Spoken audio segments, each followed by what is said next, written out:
All right, welcome back to episode 135 of Two Drunk Brothers in a Podcast, presented by the Belly Up Sports Podcast Network. And we got a lot to talk about today. We're going to recap NFL Week 3, talk about some UFC 266, the aftermath of that, because that happened last Saturday, give you some Week 4 bets.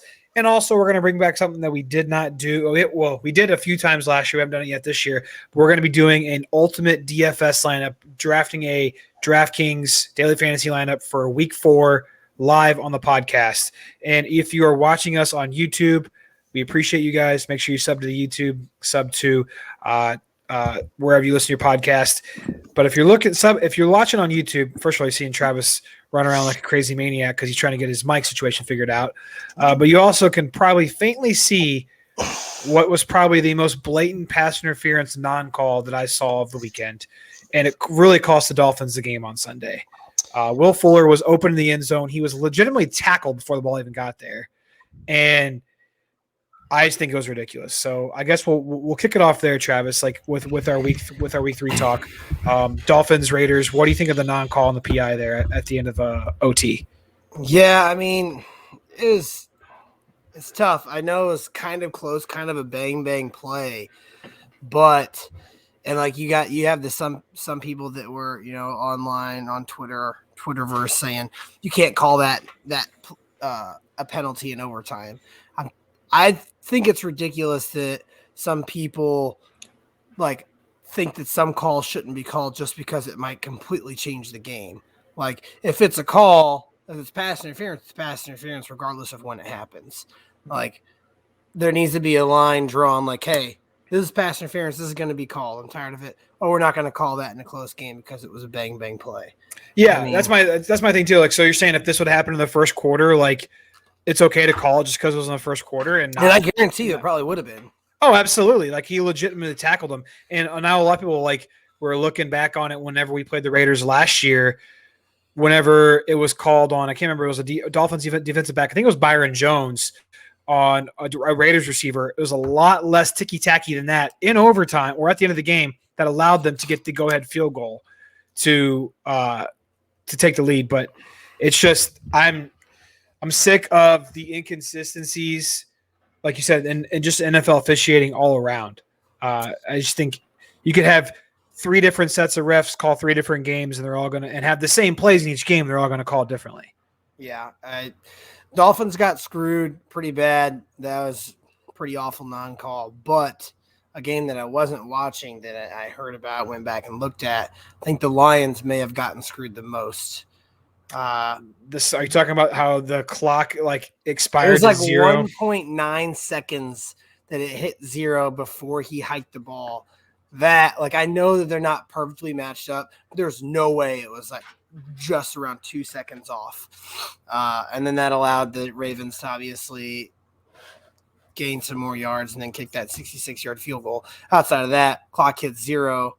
I believe it would have been, I don't know if the clock was running or not. It would have been 10-second runoff, if not a penalty. But that's a big call for them. Lions somehow always find a way to get screwed. Yeah, I know. You probably heard that on Pardon My Take this week, that's where I heard it. But yeah, I literally turned that game off because the Dolphins game started at 3:05. So I'm like, oh, this is over. I saw 4th and 19, and the Ravens had to convert to keep the game alive. I saw that. I'm like, oh, this is over. I'm going to change it. Go to the Dolphins game. It just started. And then I'm looking at my phone on a commercial break on the Dolphins game. I'm like, I texted Travis, said, what the fuck? Did the Raiders win that game? How? And then, first of all, the most Lions way to lose. Not only did you lose on the record for a field goal, it's 66 yards, it bounced off the crossbar, and the Lions fans started going nuts, because they thought it missed, and it just goes up in the air and through the uprights. So that is the most painful way to lose. If you're sitting behind the field goal post, you have no idea if that bounces forward or backwards. So you're probably just sitting there and just But yeah, you said you heard that you saw it before a commercial break. Was it the French vanilla, Rocky Road, chocolate peanut butter cookie? I saw his TikTok today and said It was just this compilation of people in football jerseys destroying their TVs, and it said your team's getting railroaded. This commercial comes on, and they're just like plowing through their TVs. That's so fucking. I mean, that commercial's hilarious. Like I like it, but it's dude, I'm so played way too much. I'm so over that sound. It's got to go. It's almost as worse as.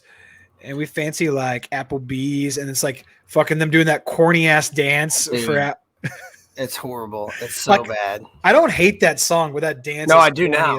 I did hate that song. That the overplaying it in commercial made me hate that song. At first, I was like, okay, this is all right. Like I could stand it. Now I'm just like cringe every time I hear it. It is. I mean, so what else happened in week 3? Before we move on from the Lions-Ravens, I do want to say I am impressed with what Dan Campbell is doing in Detroit.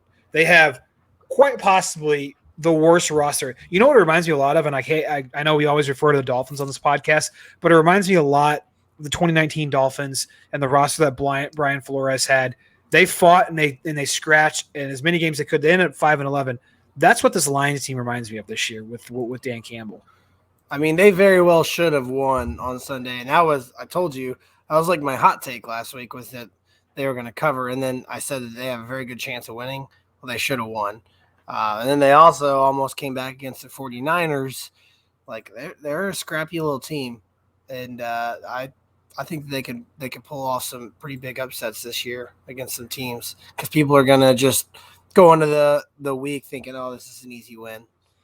Yeah, that would have messed up a lot of survivor pools, I think, for sure this week if the Lions would have won. So for some reason this year, survivor pools, which for those of you who aren't familiar or aren't in them, I suggest you get in one for the future.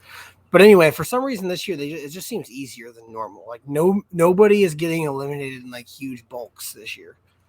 Yeah, like the one Travis and I are in. There was a few people, like there should have been like 1 or 2, maybe 3 every single week that get eliminated. Did anyone even get eliminated this week in ours? No, the one we're in together. I am in one with 97 people. They do it online, and not one single person there's been 17 people eliminated, and not one single person got eliminated this week. Yeah. Like you said, this week was easy. Like I know I was on the Bills in the survivor pool this week, which there's an absolute lock this week that I feel like everyone and their brother is going to pick. Is it the Pats? It's the Titans. No, sorry, not the Pats. The Bucks. The Bucks are a pretty good one, but the Titans against the Jets. Yeah, that's a good one too. So what else? I had some friends over to watch my friends had to help me move a pool table on Sunday, so they stayed and watched the games at my place. But literally, we're in that noon game, in the noon slate of games. That first half of the noon games was probably the craziest like half of red zone I've seen in a long time. So many turnovers, so many crazy plays. I feel like every time they switched to a game was a turnover. And the kick 6 in the Cardinals-Jacksonville game. I worked until noon, so I didn't get home till like a little bit past 1, and I was looking at the games, and like none of them were really going my way. I only had a few bets out on those games, but they were all like super low scoring. I was like, is this even worth turning on? So I hopped in the car and I had to go to the store to get some things, and I saw that kick 6 happen. I just wanted to fucking drive my car into the fucking train coming across the tracks after I saw that one. Cardinals ended up covering, but I was so pissed. Yeah, I mean, that's the only way Jacksonville can really score. We'll talk about that right now. Like, that's the only way Jacksonville can really score is if they get these crazy plays like that. That team is just so bad. They're allowing like 30 points per game. Trevor Lawrence, that pick 6 he threw might have been one of the worst pick 6s I've ever seen in my life. Like, he literally was backpedaling and just like lofted it up off his back foot. Like, you can't do that in the NFL, man. You cannot do that in the NFL. I mean, just that team's going to ruin his career. Like, I don't want to call him a bust because I like him and I want him to succeed.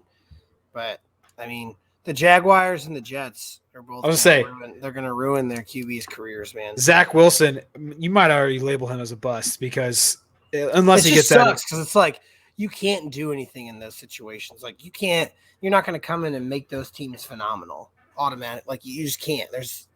There's 11 or 10 other guys on the field. You can't just leave it up to one person. Yeah, they have no running game. The Jets have no running game. They have really no receivers outside of Corey Davis. So the offensive line's not terrible, but Mekhi Becton, I think, is dealing with an injury, and Yeah, he's out right now. I think he was their first round pick last year. So, I mean, like you said, it just sucks for those guys. And then, I mean, really, this whole rookie quarterback class has not been impressive at all. Like everyone was like, I think they all suck. Mac Jones was the most overrated of them all. Everyone was hopping on his dick week 1. I'm like, did you guys watch the games? Because they only lost to the Dolphins by 1, which, by the way, never happens in Foxborough. And then, like, since then, he's been asked. Like, he just checks it down the entire time, which is why Jacoby Myers is going to be so valuable in fantasy because he's running those crossing slant routes. So, I mean, he has 2 touchdowns and 3 interceptions through 3 weeks. Not great, Cotton. Not impressive. Not impressive. Let's hop into some other games or headlines. We won't recap every single game, like the Washington Bills game. That one's just a slaughter. Yeah, Josh Allen had an amazing. Bills are back. After that week 1 struggle bus, or was that? Yeah, week 1. Bengals, dude, you gotta part ways with Big Ben. Can't do it anymore. Did you see him falling over his feet? Yeah, dude. Over his feet, threw it right to the guy. So you got to get rid of him. I mean, he's bad. He's bad. And you can't keep going to fucking Duck Hodges and Josh Dobbs. Duck Hodges isn't even on the team anymore. Oh, he's not, is he? No. Yeah. It's Josh Dobbs and I don't fucking somebody know. not good enough to play, obviously, because we can't figure out. No, they signed Dwayne Haskins. Yep. So somebody not good enough to play. Yeah. They got to do something there because they're just. I mean, at this point, if you're them, like Juju came back and signed a 1-year deal. That's obviously a waste of time. Chase Claypool is going to be going into this is only his 2nd year in the league, so he's still on his rookie contract. So kiss Juju goodbye. You can kiss Big Ben goodbye. You got Najee Harris. You got some pieces there. Like, why not just literally pack it in and try to get a top? But here's the problem: there are no good, in my opinion, quarterbacks in this upcoming draft. Yeah, no, not very many. Last year was the year to get one if you were going to have a team to build one around. Like, obviously not the first 2 picks. Like, if you have a team that's already solid and you're just trying to add some more pieces, last year was the year to do that. But this year, you think the Steelers could trade for Deshaun Watson? Would be dangerous on that team. I mean, Deshaun Watson would be dangerous on a lot of teams. I don't think anyone's going to trade for him. People are too scared. If I were a GM, I'd do it in a heartbeat. Yeah, because apparently they came out and said they've already like lowered because at first they wanted like something stupid. Like apparently a team had offered them 3 first-rounders and 3 second-rounders, and they said no. They wanted like 4 or 5 first-rounders. I'm like, come on, we're getting a little ridiculous here. Like, so apparently now they softened their requests. I think you probably get it done with a couple first-rounders, a couple other compensational picks, and a couple players. I don't know. The way the Dolphins draft, I think he might be worth 10 first-rounders because they can't draft a first-rounder that'll pan out ever. I mean, Chris Greer just completely whiffed on that fucking 20. I guess it was 2020 I don't draft. think the Dolphins have had a good draft, like more than 2 good draft players in the last 3 years. Yeah, Jerome Baker is probably the best one that comes to mind up front. Xavier Howard was a 2nd-round pick. Yeah. So, outside of that, Bengals won. They're looking all right now that Joe Mixon is finally doing what he's supposed to do a year and a half later. And Jamar, can we talk about how Jamar Chase hustled all of us? Dude, he literally was like gifted every fantasy owner in the world like a wide receiver number 1. Yeah, here's your wide receiver 1 in the 8th round. Yeah, like good God. Yeah, but he was talking about how he couldn't see the ball because it didn't have the little white stripe around it like college football, and now he's going off. Like, did you not hear that? Like he said that as a joke, I think, but I don't. And then like everyone was tweeting at him like should have joined the XFL because of their balls. Yeah, Cardinals just scored. Nice, absolutely great. Yeah, he looks solid. I mean, burning corners, catching balls, looks good. This is the game we got to talk about next. Chargers, Chiefs.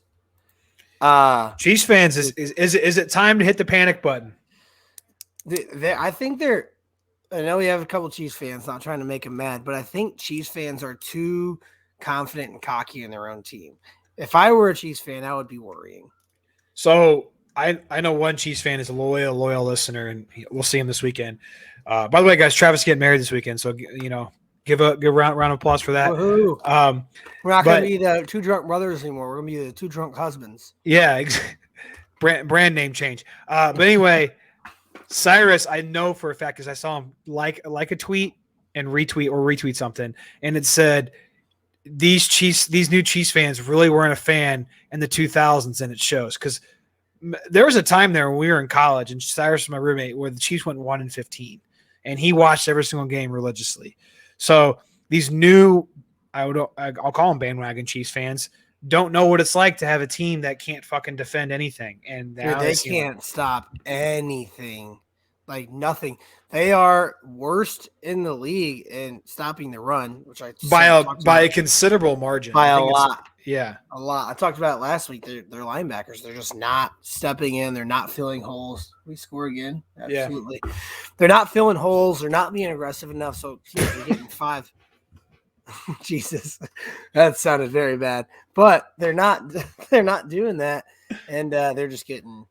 Teams can do whatever they want to, and they can't stop the run. Not filling holes, and they're not filling holes, and they're getting rammed. So yeah, they're not doing it. They're not filling holes aggressively enough. No, I don't disagree. Nick Bolton, former Mizzou Tiger, we'll always love him for that. He's great at Mizzou. He is slow, lethargic. There's a guy on TikTok, and I think it'd be cool to try to reach out to and get on the podcast, even though some of the shit he says on TikTok kind of pisses me off. But he was just like, Nick Bolton's slow. He's lazy. He's slow. He's fat. And he is. Like, I mean, he's just not. He really fell off the end of his senior year of college, and he should have bulked up and changed to a pass rusher. Yeah, well, I mean, if he's too slow, that's not really going to work out very well. You got to be kind of quick for that. But regardless of the fact, outside of their defense, I haven't been too terribly impressed with their offense. I think they've been trying to get too cute and spread the ball out way too much. Like, go back to what was working. Long passes to Tyreek Hill, seam routes to Travis Kelce, and like every once in a while, like they've been working in Hardman and Pringle. Who's that fucking guy that like dropped the ball right in his hands that caused that insane interception that the Chargers had on like the first possession? That was some guy I'd never heard of before. I wasn't watching. I was on my way home from work. It literally like they were driving and it bounced off his hands and like went about 50 feet in the air, and a Chargers defender came in and dove and caught it for an interception. But I'm like, bro, like Patrick Mahomes was a little behind you, yeah, but you had both hands on it and just bounced off his hands, went straight up in the air. So I also heard that he threw a no-look interception, which makes my heart just happy because that means you guys stop doing that shit. Yeah, you can't be doing that. Clyde Edwards-Helaire also gigantic bust. He looks like he eats a bowl of popcorn for every single game. And it's funny because he didn't really fumble a whole lot last year. And then they quit using them, and now they put him back into the game and want him to immediately start being a workhorse again. He just isn't it. He's not good. Was that? I don't know if it was back-to-back possessions or whether there was a possession in between where he fumbled, but he had 2 fumbles on Sunday. Did not look good, and I mean, everyone's saying that Justin Herbert and the Chargers won that game. Are fucking crazy because the Chiefs lost that game. Herbert still has not impressed me this year. And Colin Cowherd getting on his show today, acting like he's like a godsend, like. He was okay on Sunday. He was average. Herbert.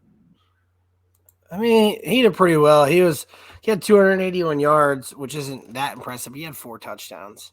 Yeah, because Austin he is Eckler, a good quarterback. I love Justin Herbert. You want to talk about somebody who's impressive on that Chargers offense? It's Austin Eckler. He is like the ultimate Swiss Army knife in that offense. It's insane. I mean, that offense is really good. Keenan Allen, probably a top 5 wide receiver in the NFL. And I told you guys this. Mike Williams, stud. Yeah, I got a trade offer in the fantasy football league that I'm still pondering over. Zach, let's talk about it. Zach doesn't listen to this because he's not a true friend. But he offered me Robert Tonyan and Mike Williams for Gronk. I would take that. But I don't need any receivers. That's the problem. And like, if you don't need receivers, then maybe not. But then again, I really don't need to hurt. He could have that lingering issue. And I got Noah Fant too as a backup. So I might counter back and say, give me somebody else besides Tonyan because I don't want that trash bag either. He hasn't done anything this year. Yeah, he hasn't done anything. But I like Mike Williams a lot. My thing is that I think he's been so hot, he's gonna cool off like super quick. I don't know because it's him and Keenan Allen, and that's it. True. And he's been getting a lot of targets. True. Chiefs, though, I thought initially this week would be tough, but then we saw Monday night's game. The Eagles are horrible. After that, Bills, Washington football team, Titans, Giants is easy, Packers, Raiders, Cowboys. They have a gauntlet ahead of them. For the Chiefs? Yeah. What is it again? Say it again. It goes Eagles, so not hard. W, 2-2. Bills. On the road? No, but they just lost to the Chargers at home. Yeah. Washington football team on the road. That's a W, 3-3. At Titans.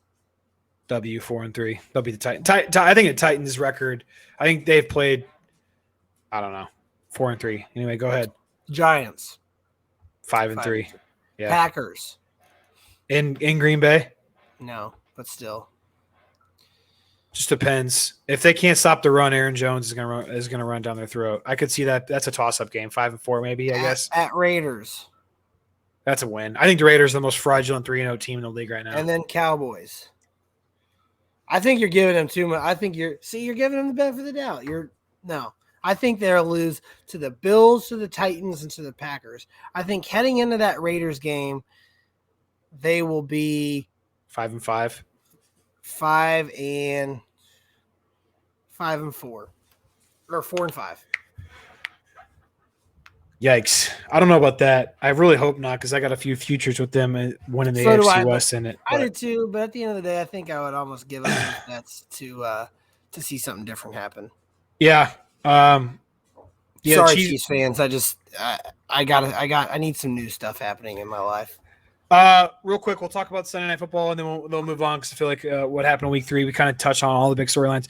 You can't leave Aaron Rodgers more than, I would say, 25 seconds. If it's over 25 seconds, you're screwed. That's bananas. 40 seconds, no timeouts. That's still crazy. I tweeted this out, and I said, Travis texted me. He was pissed because the 49ers scored that go-ahead touchdown with 40-something seconds left. And I looked at it. I was laying in bed. I wasn't really watching the game. And, I wasn't either. And I said, they left too much time on that clock. Because me and Travis had Packers money line, which we put on the Patreon. You need to subscribe to that, because that's something we talk about on the podcast. Because the Monday night games, we talk about them on Tuesday.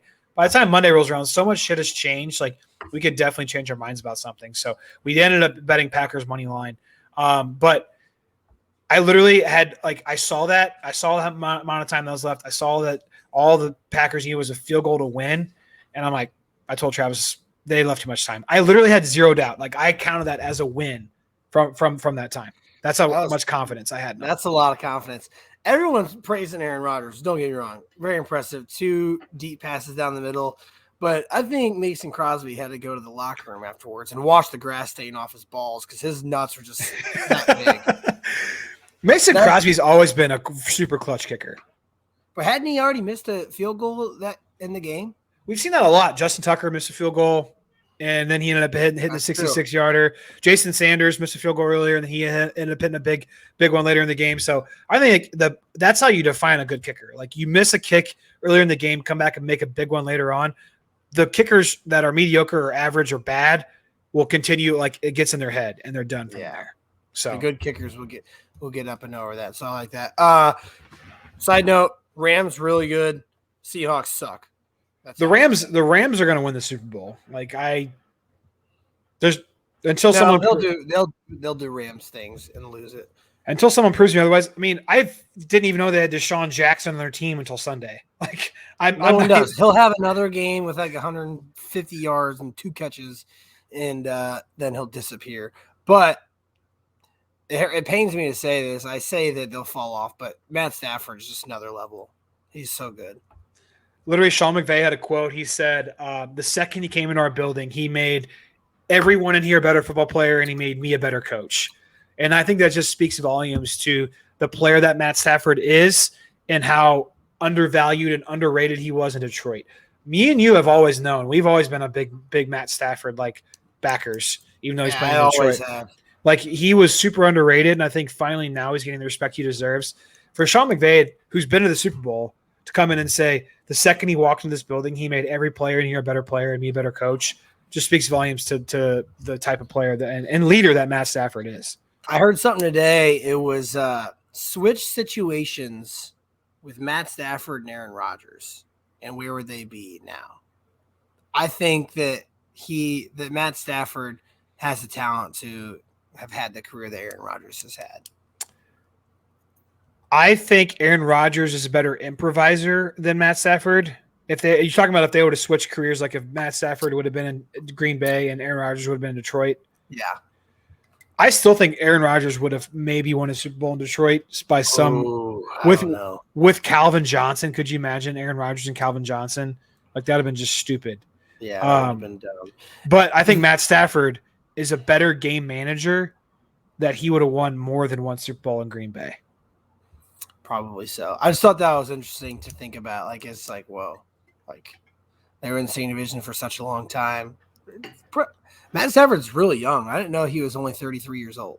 Yeah, I mean, he's not old. He's been in the league forever. Yeah. Very good quarterback. We are big backers of them. Rams, dangerous. Seahawks, not so Seahawks much. can't stop the run. So I would lump the Seahawks in with the Chiefs as a team that cannot fucking stop the run. They can't stop anything. Nothing. No. Yeah, we're officially you will not see the two Drunk Brothers put out another bet in the favor of the Seahawks. We'll stay away from Seahawks games altogether because if I bet against them, then they'll come out and they'll fucking blow the doors off the team that they're playing. So not only that, but even like if they're up, they could be up 2 touchdowns. Never safe.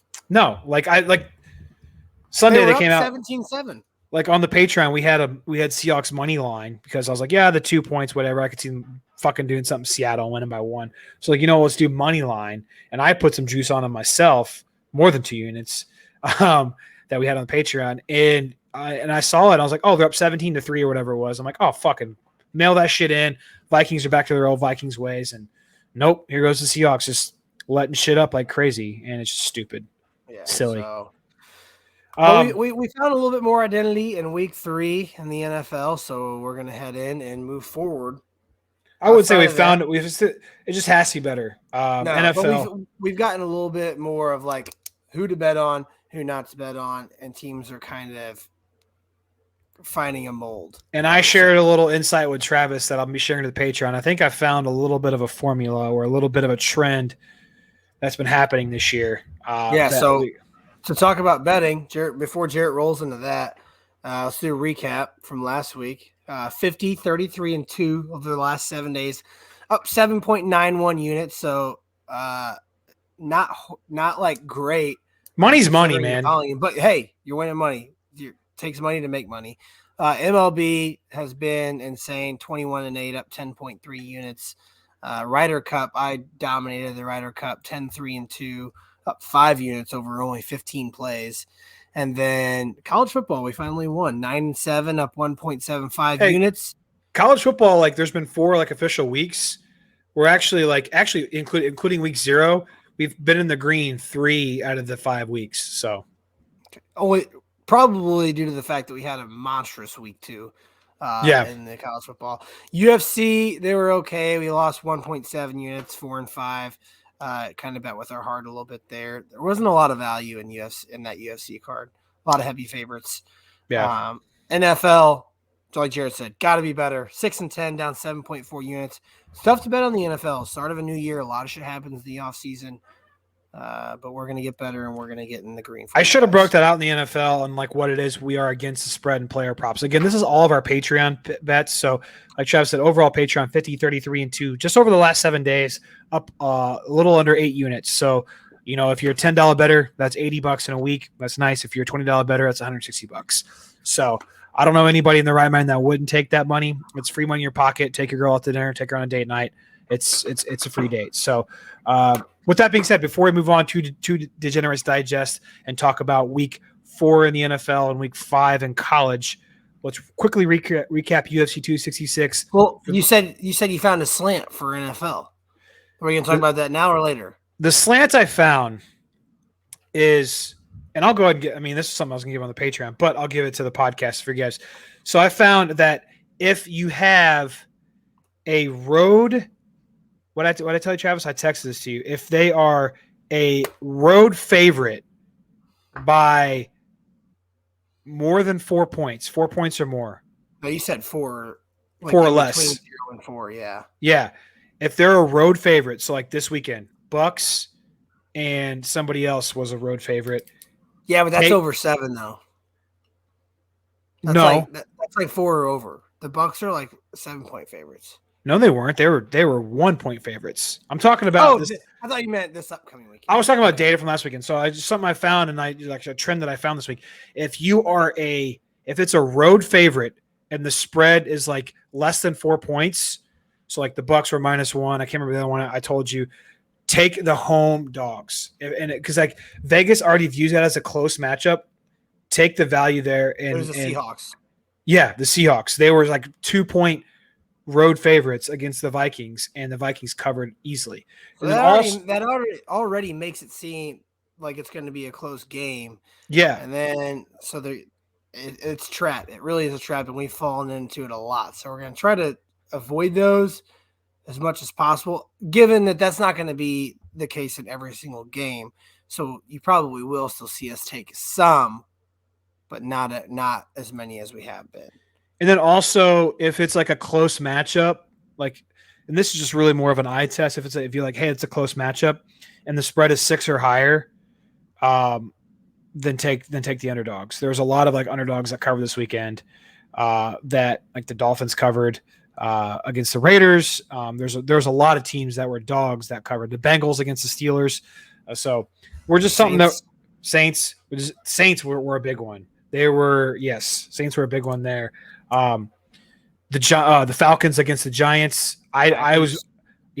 Packers. I was baited into taking the Giants, and that screwed me in the butt. So that's what I heard. Irby was telling me that. Yeah, he fucking hanging out with Irby on Saturday, and I was talking to him, and I was like, man, I'm really thinking I'm gonna take the Giants -2.5 tomorrow. He's like, man, I don't know. Irby. Shout out to Irby. He's calling it. He thinks the Giants are literally the worst team in the league. They're not good. And he's like, I was like, man, even worse than the Jets, even worse than the Jaguars. He goes, man, if the Giants played the Jaguars and the Giants played the Jets 10 times, I think the Giants lose more games than they win. He goes, so I think they're the worst team in the league. And he tried to tell me to take the Falcons, and I almost did it, but I was like, you know what? I liked the Giants when I first saw it. So it's something we're going to try, a slant we're going to try to get. So, definitely stay tuned to that. But UFC 266 real quick before we jump into Degenerates Digest. For those of you who didn't watch it, Alexander Volkanovski defended the featherweight title against Brian Ortega. But man, did Brian Ortega almost have him submitted not once, but twice in what was a crazy, crazy third round. Dude, it was crazy. I was jumping up. I was like, he's fucking got him. Come on, sink it in. And Volkanovski even said, like in an interview after, he was like, "That was tight." He goes, "I thought I was done for." He said, "Oh fuck, I'm about to lose. I'm about to lose the belt." Yeah, yeah. I mean, and if you've never seen Brian Ortega, like that's what he does. He just anytime he sees an opening, he'll jump on a guy. I always picture that one where he gets that guy in a guillotine standing up. Yeah, he's like wraps his leg around him and he tightens it in, and like. That dude is crazy. Like, I love Brian Ortega. He will be back. He's a tough motherfucker. How he didn't get knocked out. He won't get knocked out. I don't think he can get knocked out. To be fair, Herb Bean walked over. He's like, Ortega's laying on the canvas. Because he was gassed. Like, those of you who don't know and who aren't, like, super UFC fans, anytime you try to sink in a choke and you, like, sink it in good for more than 5 to 10 seconds – you're done for that. Your muscles are done. You're exerting literally, and like he got mollywopped that 4th and 5th round because of it. But like after that 3rd round, Ortega's like literally laying on the canvas. He had got his face pounded in. Herb Dean walks over to him, standing over him. He's like, "Hey man, can you see?" And Ortega's like, "I think so." Yeah, and then the doctor comes out. He's like, "How many fingers am I holding up?" He goes, "I'll be all right." He goes, "No, how many fingers am I holding up?" He goes, 3. I'll be fine. And he's like, "Is he okay to fight?" He goes, "Yeah, I think so." So they send him back out there. Shout out Herb Dean. We've given Herb Dean a lot of shit over the last couple of years for like stop fights too early. You know damn well he very well could have stopped that early. If he would have stopped that fight, I would have lost my mind. Yeah. I know that he didn't end up winning and he probably didn't have a chance of winning it, but he has never been knocked out. and did not deserve to be knocked out that fight. So No. on the other side of things, Volkanovski will defend his title belt again. I don't know. He's talking about.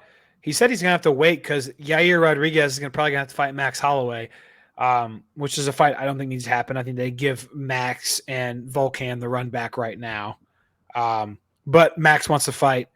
So Volkan was talking about because Conor used to be Conor's division. That was when Conor used to run back to featherweight.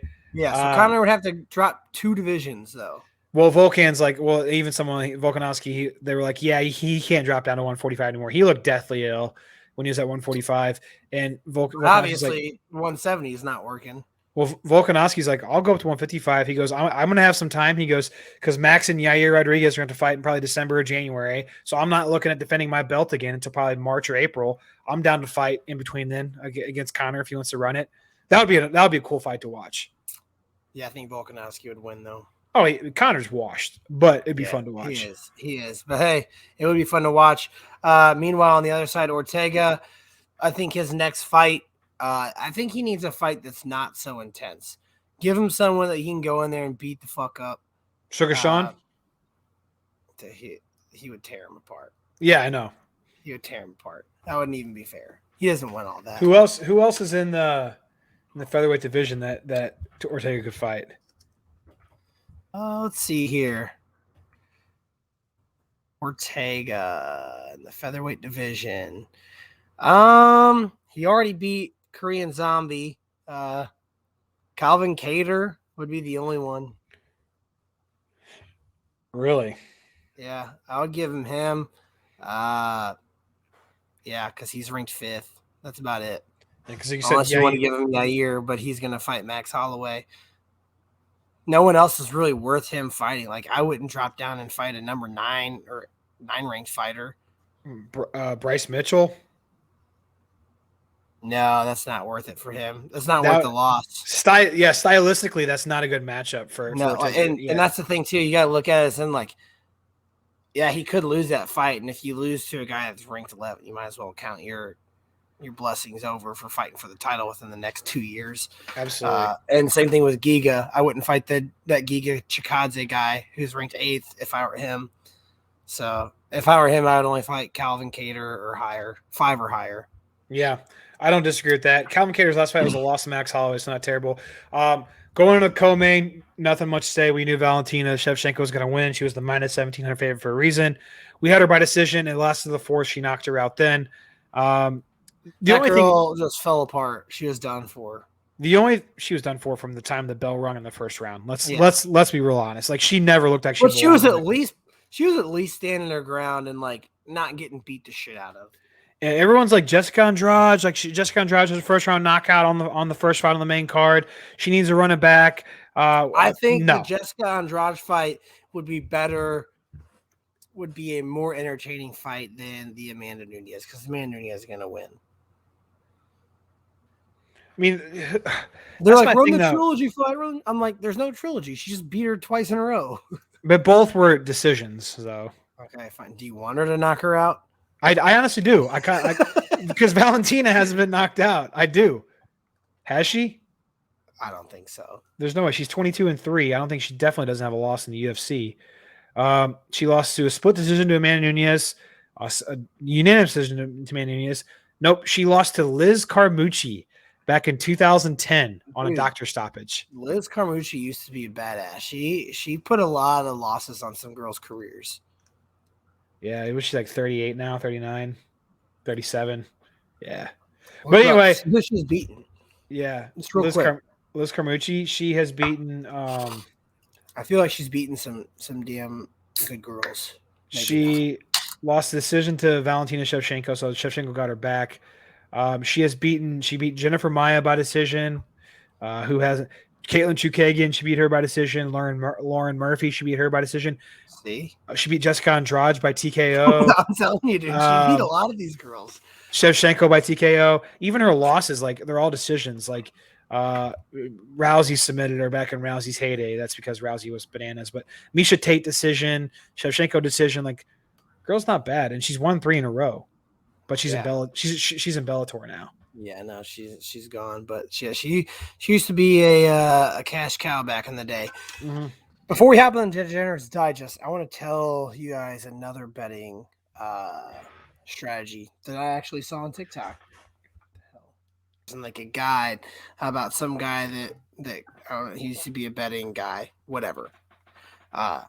So is to never bet a teaser where you're buying a favorite crossing the 0 point. So anything like 6.5 and under, it would cross 0 because he said essentially you're buying 2 points for the price of 1. So you go negative or minus a half, 0, plus a half, then to plus 1. So I said that's not even worth it. So like buying like a -3 favorite, 7 points he said that's just like an unwritten rule. So to only buy teasers for favorites that are greater than 7 or underdogs. I don't hate that. I don't hate that at all. I really like that idea. That makes a lot of sense, actually. Makes a lot of sense because that one stupid teaser we put out last week where it was all these teams plus a half. So basically, like, why not just see? That's fine because they're greater than 7. It's like if it's -4.5, there's no point in buying that because you're not gaining hardly any value off that. You're basically still betting them money line. If they're like -4.5 favorites, you 6.5, that'd make them +2. So yeah, they did. Yeah, so there's no point. So don't cross the line. Well, no, that's not really true because you're crossing the 0 line at -4.5. Yeah, anything 6.5 and under as favorites, don't buy it. Okay. Anything 7 and over or over 7, then you can buy it down at a teaser. Like I said, it's not going to hit every single time, but it's a good like rule to use in terms of buying favorites. Like in that instance, buy the underdog. Yeah, no, that makes sense. I mean, it really does. So that's a teaser rule we might have to play with a little bit. So don't cross the 0 line. If you want to use that rule and Jarrett's rule of road favorites. Yeah. That are like -3. Buy the underdog home team with the teaser. Fuck yeah, dude. I like that a lot. Like, I'll tell you, we just found gold right there. Somebody I'll throw in a teaser for sure this week. We're going to talk about in Degenerates Digest. Raiders +3.5. I'll throw them in a teaser all day, every day, and twice on Sunday. Who are they playing? The Chargers. Don't do it. Just let go and let God. But I can't do that. But let's talk about it. With that being said, let's roll into Degenerates Digest because we're 45 minutes into this thing. A lot of banter, a lot of talk, but it's been fun. Let's get to Degenerates Digest, and right after that, we're going to do our ultimate daily fantasy lineup. All right, let's go to it. All right, week 4 of the NFL, Degenerates Digest. You guys know the routine by now. We'll do Thursday, Sunday, Monday Night Football. Give you our lock and our upset of the week, which could be either be an NFL or a college game. And I got a fun little college script that I stole from Rico Bosco on Twitter that we're going to do this week. So with that being said, first game on the primetime schedule this week. Got a Thursday night game that I can't wait to miss. Got the Jags at the Bengals. Bengals are 7-point favorites. The over-under is 46.5. This is one that I've don't overthink it. Just go with your gut here. Yeah, and I was overthinking it, and I was like, nah, I gotta take it. Like, not really much to say. You just gotta take Bengals -7. Absolutely, I agree. 2 units. You can't take the Jaguars until they prove that they can at least be competitive in a game. Everyone's probably gonna look at it and be like, well, they only lost to the Cardinals last week by 12 points, but they were at home. Bengals look good. They were winning and going into halftime by 6. They got outscored 18 points in the second half. Here's my thing with the Jaguars is that they can only score on these big plays, a la the kick 6. Take that away from Sunday's game. They got their Tucci's blown out. I mean, it would have been like 31-12. It would have been bad. They're also 0-3 against the spread this year. Bengals went on the road. They beat the Steelers last week. T-Law is a QBR of 19. Their defense is allowing 30 points per game. So, I mean. Yeah, and honestly, the Bengals, while you may look at it like their defense decently solid, They're just going to have to do what they did last week on offense.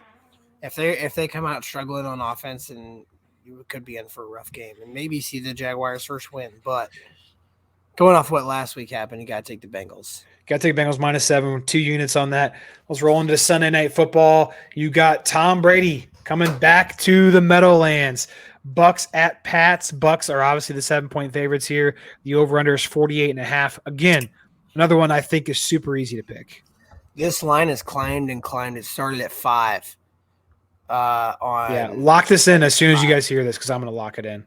Yeah, you got to go Bucks -7. They're going to steamroll it, especially after coming off a loss. Brady going back to Foxborough going to be very emotional. He's going to go in there and stomp the shit out of them. Brady 47-21 against the spread after a loss in his career. Boom, done. In Foxborough too. Yeah, the New England fans are going to be cheering for the Bucks. So. Oh yeah, absolutely. I bet. How many? I know it's hard to put an over/under on it, but how many Brady pass jerseys are you going to see in the stands on Sunday night? All of them. Everybody there is going to be wearing a Brady jersey. I'm pretty sure. Yeah. So for the Bucks and for the Pats. So I'm actually going to lock that in after we get off the podcast tonight. Bucks -7. I feel comfortable doing 2 units on that one, Travis. I'm sure you do as well. Yes. Monday Night Football. Got a big AFC West matchup. It's the Raiders at the Chargers. The Chargers are 3.5-point favorites at home. Do they really have a home stadium, though, in LA? And the over-under is 53. All right. I'm taking the Chargers. I'm not. Chargers are 4-5 against the spread at home with Herbert. Raiders since 2019 are 7-4 against the spread as an away underdog and 14-9 as an underdog overall. Don't care. I'm sorry. The Raiders are absolute frauds. I do not trust the Raiders. I took the Raiders in our preseason totals. I took their under. They have come out absolutely way too hot. It's got to cool off. Chargers, on the other hand, I think they're actually a good team.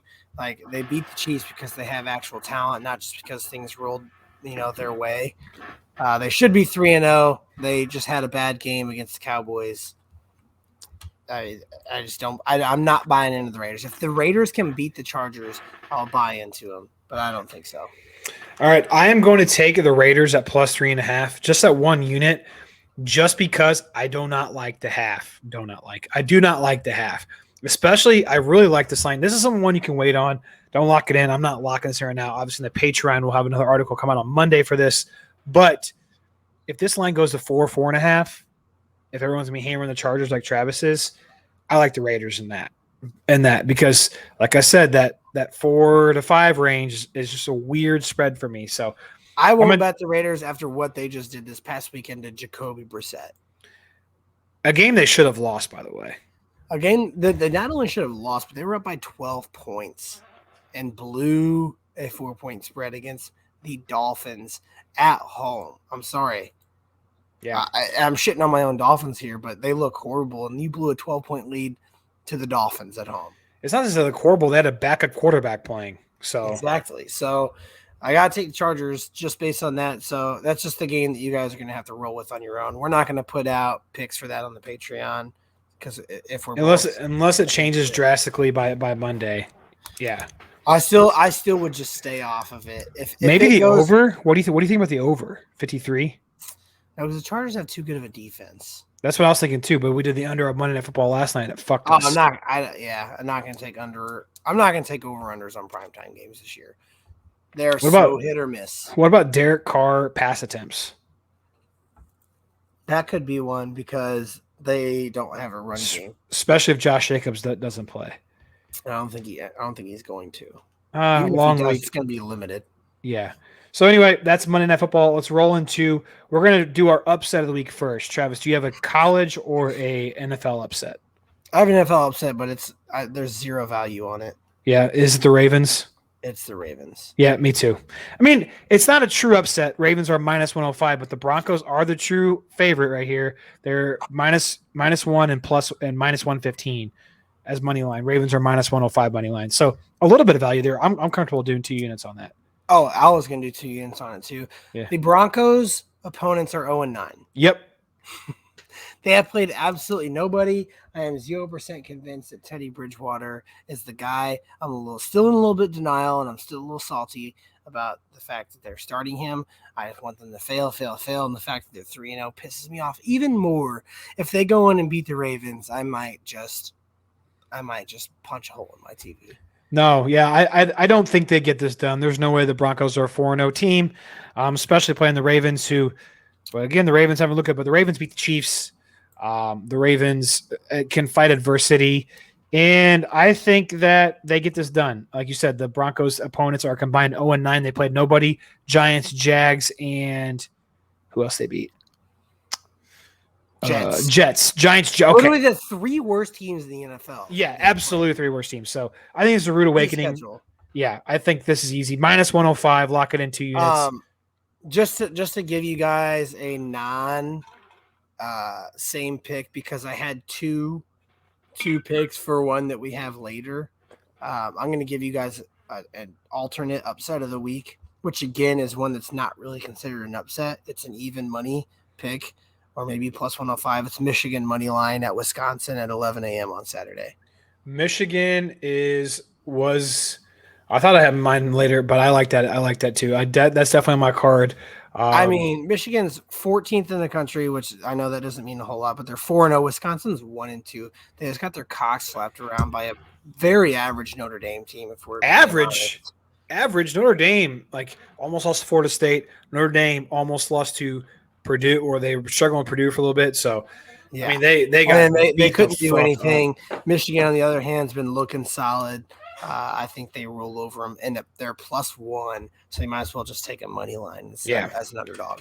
Absolutely. So I like that alternate upset for you. Let's roll into the lock of the week. Do you have a college or an NFL lock? I do have an NFL lock. So let me go first because mine's college. Okay. I was telling Travis about this last night because when you're down on Sunday, you always hunt for the next weekend. Now, guys, I'm telling you right now, this is my favorite play of the year so far. They have scared me because I still don't know if they're real or not, and this is going to be their true testament. College lock for me this week. Number 8 Arkansas at number 2 Georgia. They put this line at 18.5. That is Georgia beat Vandy by 68 points. Is why. Okay, fucking Vandy. Listen, I know, but I'm saying that's why. I'm taking Arkansas plus 18.5. This is way too big. This is like a play of the month for me. I'm doing 5 units on it. I told Travis I was gonna do like 7 or 8. I've lowered myself down to 5. But y'all save us.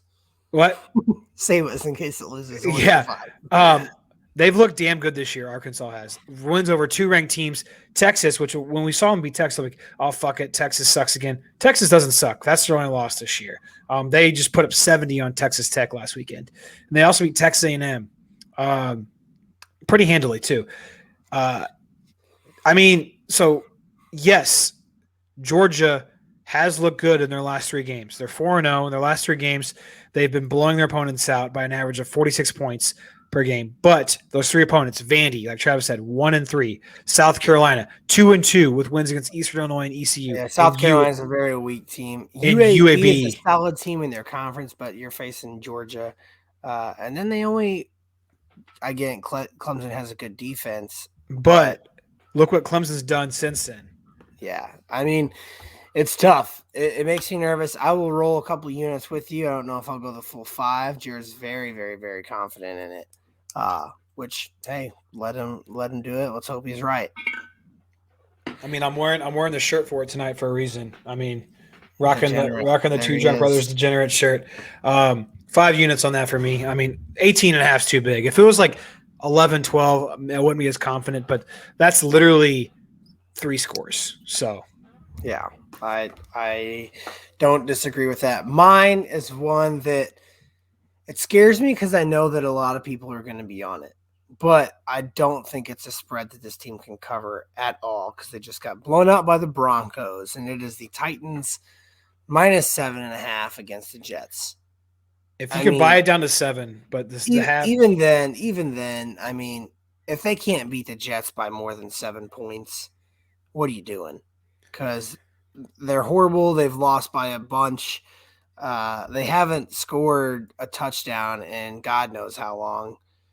They look terrible. I mean, in the way the Titans have looked the last 2 games, they should be able to easily cover this spread. I'll do 3 units on it, even at 7.5. No, I like that play. The Titans were, like I said, every weekend at the end of the weekend, I lay in bed on Sunday or Monday night.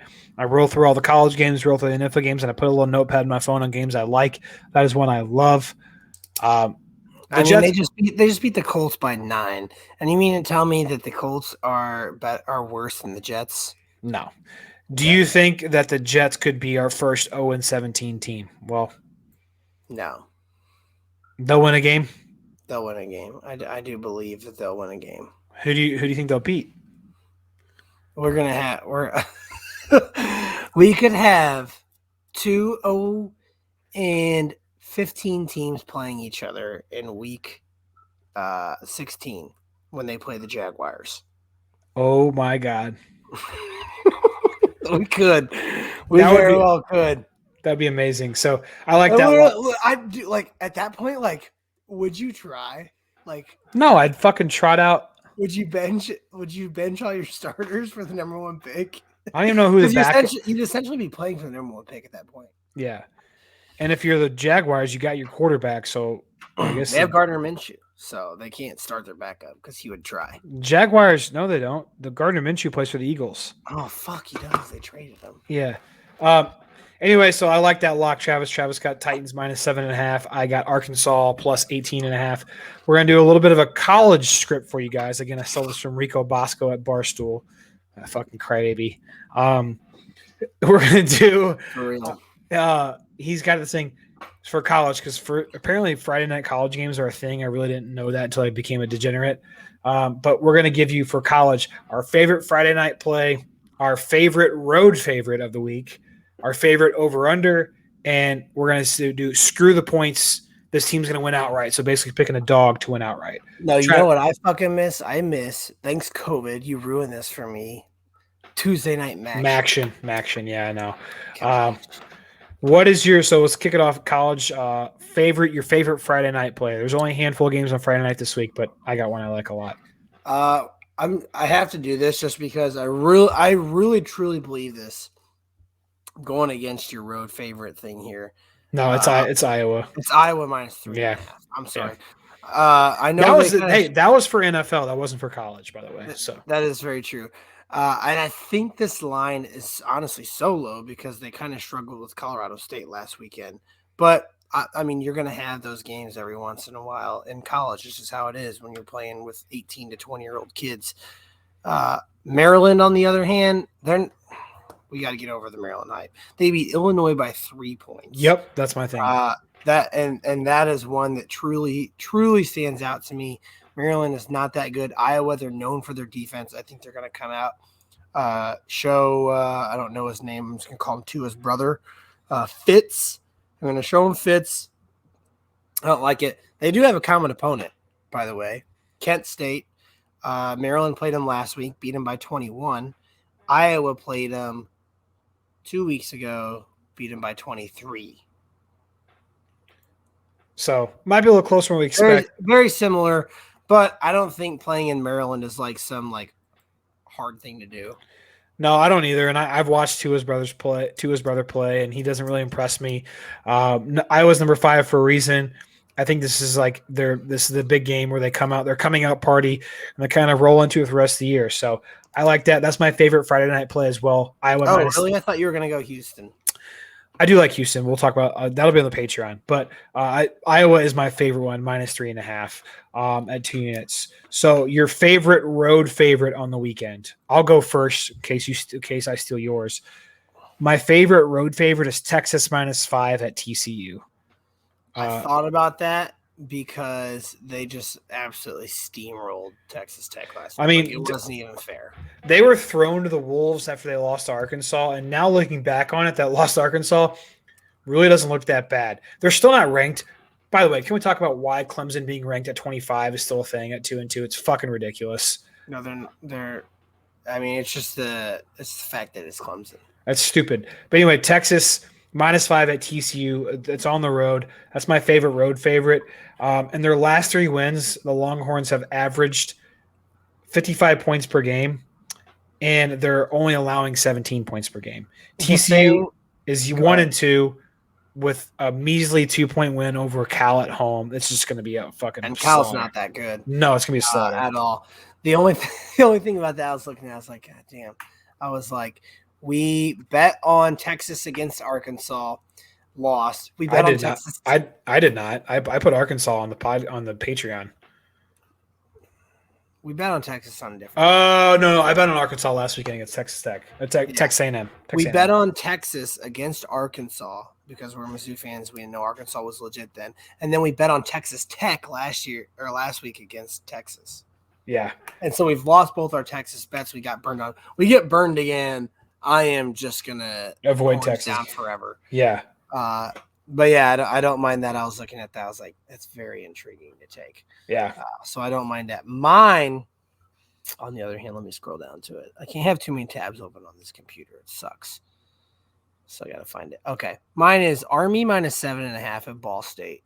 Love that pick. It wasn't -7 earlier. It's already gone up a little bit, I guess, then. It's gone up a little bit. Army's 4-0. Their quarterback is just bananas.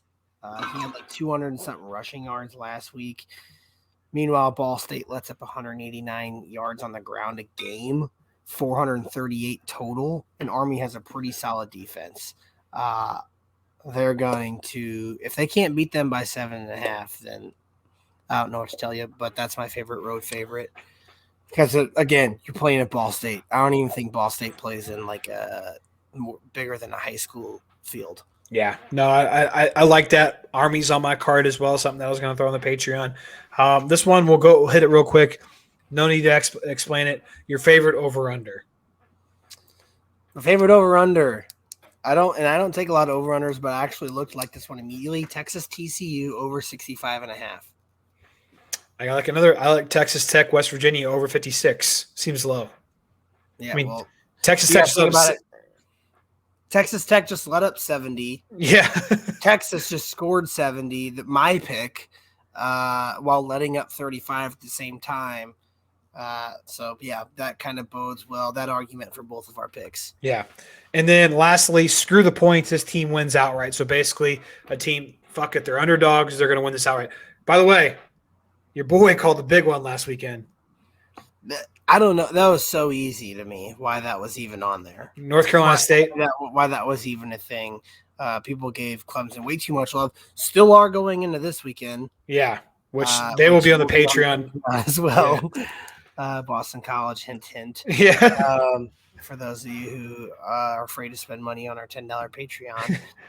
Not even. You get that for $5. Yeah, you can't get that for $5. Anyway, rambling on. Screw it. Screw the points. Take the, what is it? They win. Right? Syracuse. Yep. Plus 4.5. Florida State is 0-4. Yeah. So the money lines. Liberty. Yeah. Money line's plus 175. So basically, we're picking Syracuse to win. I don't either. Florida State's 0-4, like you said. Their only loss, Syracuse, is to Rutgers by 10. That's not looking bad. Rutgers is looking pretty solid this year. Not only 0-4, but okay, yeah, they had a close game versus Notre Dame. Then they lost to Jacksonville State, which you might as well get blown out by any Power 5 conference. Then they lost by 21 to Wake. They were getting blown out by Louisville last week. Ended up only losing by 8, but still, like, goodness gracious, they're horrible. Yeah. So Syracuse plus 175 going down to Florida State. Like them at money line, and we like them at plus 4.5 as well. Florida State, mark my words, they will go 1-11. That'd be embarrassing for them. Listen, Syracuse, at UNC, UMass, that's their win. At Clemson, versus North Carolina State, versus Miami, at Boston College, at Florida. Dude. They're going 1-11. Wow. Wow. They might. Then I'm saying might win 2 games. Jesus. That's crazy. That is crazy. So, last but not least, before we wrap up, we'll do this real quick. We're gonna do our ultimate daily fantasy lineup for week 4. Travis, like mine have sucked so far this year, but maybe if we put our two heads together, they'll be decent. Mine have been okay. So we're gonna do a contest, Travis. So are we going to enter one both right now? Yeah. So we're gonna do a Gotta find the same contest. one to enter. So we're gonna do one that's the Thursday through Sunday games. Yeah, you got to include all of them. Hang on, I got to claim my crowns. Classic. So if you go to DraftKings, you go to NFL, you're gonna do Classic. You're gonna do the second one down on Featured. It's 16 games, Thursday through Monday. So all of them.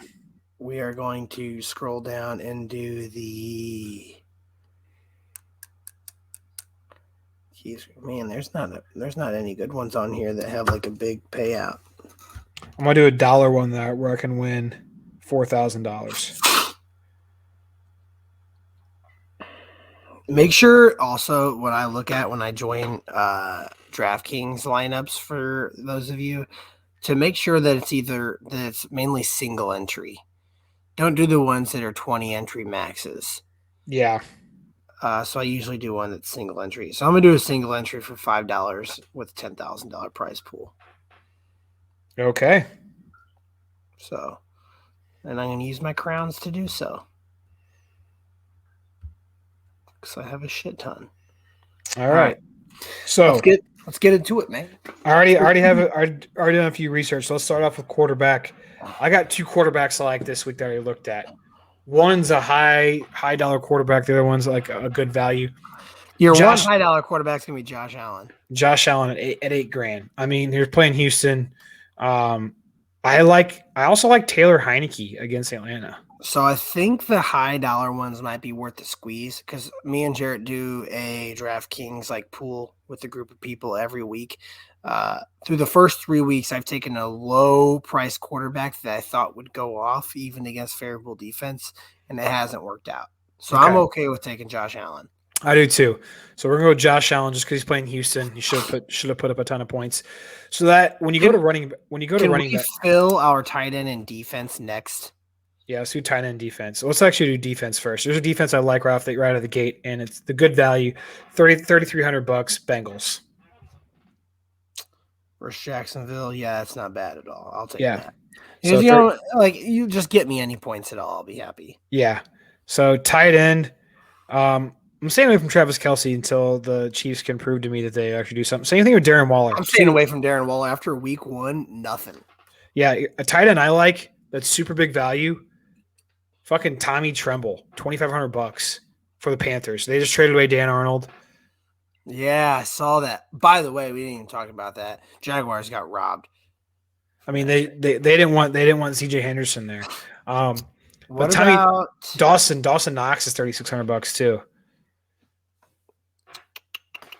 Tyler Higbee is decent value. Yeah, but Tyler Higbee's touchdown or bust.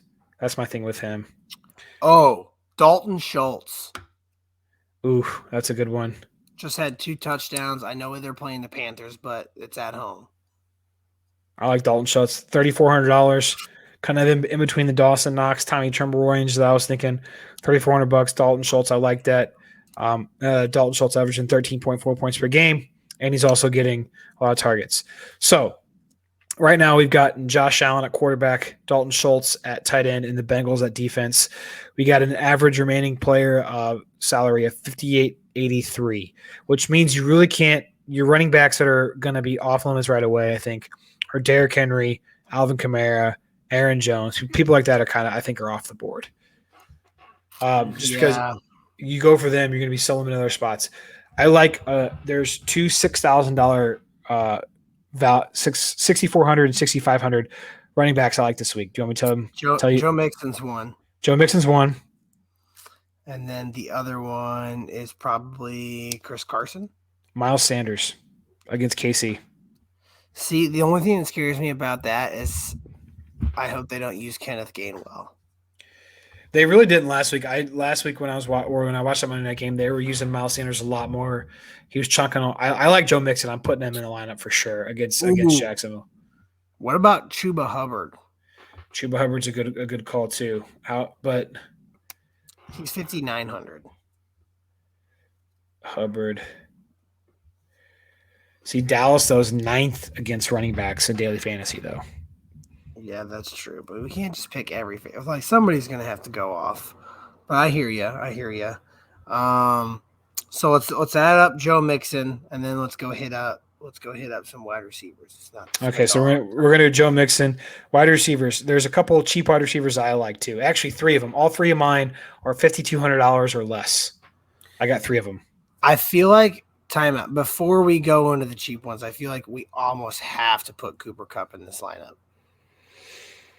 He has 5 touchdowns through 3 weeks. Yeah, against Arizona. Playing Arizona, we have to. I don't hate that. Okay, so Cooper Kupp was $7,800. He's averaging 32.4 points per game, so you almost have to, which is insane. One that I told Travis about that I think is worth it because right now our average remaining player salary is $5,250. Both of these, all 3 of my wide receivers I have on my list it will be below that. You're going to be Jalen Waddle, aren't you? Jalen Waddle is one of mine. He had 12 catches last week. Jacoby Brissett loves him. He loves him. 12 catches. Jacoby Myers, 5,200. They're playing Tampa Bay, whose secondary is banged up. Corey Davis at $5,000. Corey Davis scares me because he could either have it's like his ceiling is really high and his floor is really low. That's the only thing that scares me about Corey Davis. I feel like there's other cheaper wide receivers that have like a middle tier balance or like a high upside. Yeah. But I do like we can throw Jalen Waddle on there because he is very cheap. Yeah. $4,900, and like I said, he had 12 catches last week in Brissett's first start, so he clearly likes him. All right, so let's go back to running back. Right now we got Josh Allen, Joe Mixon, Cooper Kupp, Jalen Waddle, Dalton Schultz, Bengals D. Yep. Going back to running back, average remaining salary $5,367. So we want to try to stay around or below that because we're going to need another wide receiver and flex after this. Yeah. So, I mean, this is tough. Very tough. This is very tough. Devin Singletary is a decent one, I think. I was looking at Zach Moss, too. So, both Buffalo running backs, it's like, which one do you think is going to get in the end zone? Yeah, it's like Zach Moss is going to get in the end zone with passing. I feel like Devin Singletary is going to get in there rushing. Which, if you're going to go with the passing guy, we got Josh Allen. So that might be the case. That could be. Below that, there's really nobody that I would want to pick up. Man, this is a tough one. Yeah. It's a really tough one.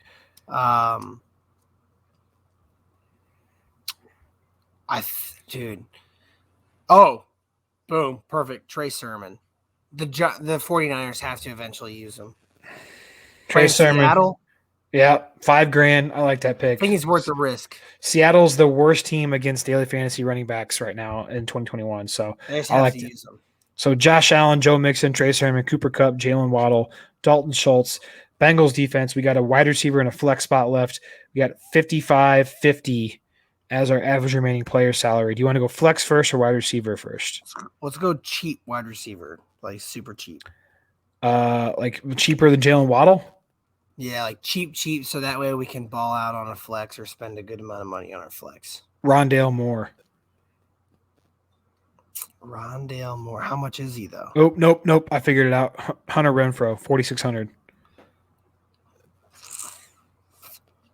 Hunter Renfrow, $4,600. But apparently the Chargers are third best against wide receivers. Never mind. What about KJ Osborne for the Vikings? For the Minnesota? I know they're playing Cleveland, but he's only 3,700. He's averaging 13 points a game. I can get down with that. Some garbage points if Cleveland gets that big. So if you do KJ Osborne at 3,700, that gives you a flex spot of $7,400. And that's a good amount. I'm going to sort mine between offensive fantasy points per game, high to low. Mike Williams, $7,200. Oh man, Yeah. that's a very favorable matchup. Yeah. Mike Williams, it is. So there you go. So like not like a very attractive looking fantasy lineup, But the ones that are attractive never win. That's no. the thing. Yeah. So Josh Allen against Houston, Joe Mixon against Jacksonville, Trey Sermon against Seattle, which can't stop the run. Cooper Kupp against the Cardinals because Cooper Kupp's having a hell of a year. KJ Osborne against Cleveland. That's kind of that's our lowest That's just pick. a value pick. Value pick. Jalen Waddle against the Colts because he had 12 catches last week. Dalton Schultz against Carolina, another value tight end pick. Mike Williams in the flex against Vegas, and the Bengals defense against Jacksonville on Thursday night. I like that. I'm saving it.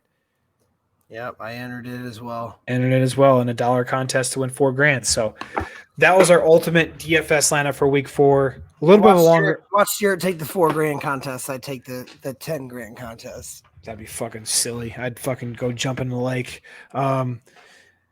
But that is episode 135. Hope you guys enjoyed it. A little bit longer. We rambled on a little bit more in the beginning because we're not joining our buddy Jason for the Puck and Pigskin podcast this weekend. He had some stuff come up. But yeah, a little bit longer episode. Hope you guys enjoyed it. And again, Patreon. Money's money. So join on that. Hop on that train. The more you guys just keep, not acknowledging us, the more you're just letting our one Patreon subscriber win a ton of money. Yeah, shout out David Dodge. He's been riding with us for months, and I'm sure he's up a pretty good amount. So until next time, we'll see you guys then. I wish Travis a happy wedding weekend. Again, we're not going to be super active on the socials this weekend. We'll get everything out. Kind of busy. We'll get everything out before Friday. But other than that, you guys have a fantastic week. Happy gambling, happy hunting, gamble responsibly, and we'll see you back next week.